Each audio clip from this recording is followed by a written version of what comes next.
La gouvernance au Togo ressemble bien souvent à un conte de fées. Des postes vacants pour cause de décès ou de nomination à d'autres fonctions sont légion avec leurs conséquences dans l'administration publique. Les plus grosses illustrations demeurent les préfectures du Golfe et d'Ago-Nivé qui n'ont plus de préfet depuis bientôt un an, tout comme l'ambassade du Togo en France. Le préfet du Golfe Kossidjini Fahatabu est décédé le 4 août 2023 et n'a toujours pas de successeur. Celui d'Ago-Nivé Awato Dabalo est fait ministre de l'administration territoriale le 8 septembre 2023 au même moment que l'ambassadeur du Togo en France Calixte Batosi Majliba.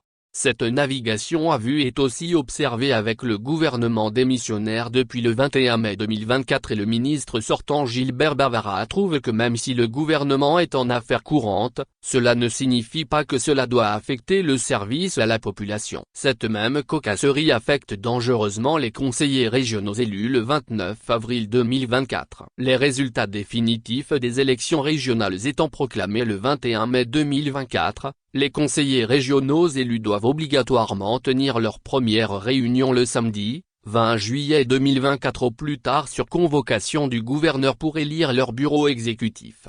À ce jour, les gouverneurs ne sont pas nommés jusqu'ici. Qu'est-ce qui empêche la nomination des gouverneurs des 5 régions et celui du district autonome du Grand Lomé? Lomé est considéré comme une collectivité spéciale dénommée district autonome du Grand Lomé, DAGL, régi par les principes de déconcentration et de décentralisation. Le DAGL est dirigé par un conseil du district avec à sa tête un gouverneur et 3 vice-gouverneurs. Le conseil du district est composé de 53 personnes dont 26 élus locaux des 13 communes du Grand Lomé, 2 élus par commune, et 27 personnalités nommées par le chef de l'État y compris le gouverneur.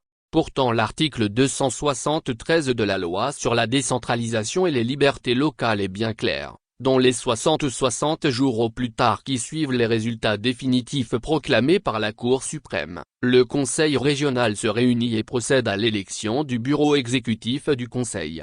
Pour l'élection de son bureau exécutif, le Conseil régional est exceptionnellement convoqué par le gouverneur. L'élection se fait au scrutin uninominal secret et à la majorité absolue des suffrages exprimés. Si, après deux tours de scrutin, aucun candidat n'a obtenu la majorité absolue, l'élection a lieu à la majorité relative. En cas d'égalité de voix, l'élection est acquise au candidat le plus âgé. Le bureau est élu pour la durée du mandat des conseillers régionaux.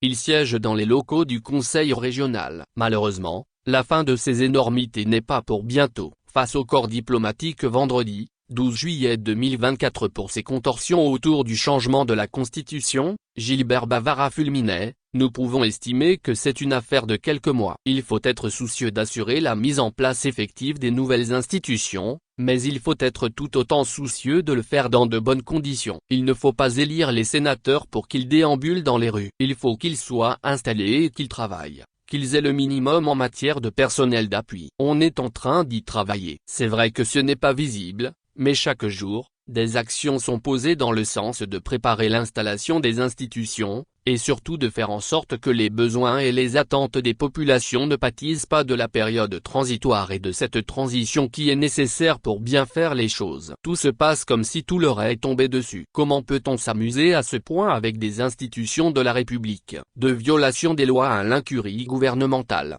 Les conseillers régionaux doivent faire le deuil de leur prise de fonction. Pour des mirages sous le couvert de la 5e République, la pagaille continue.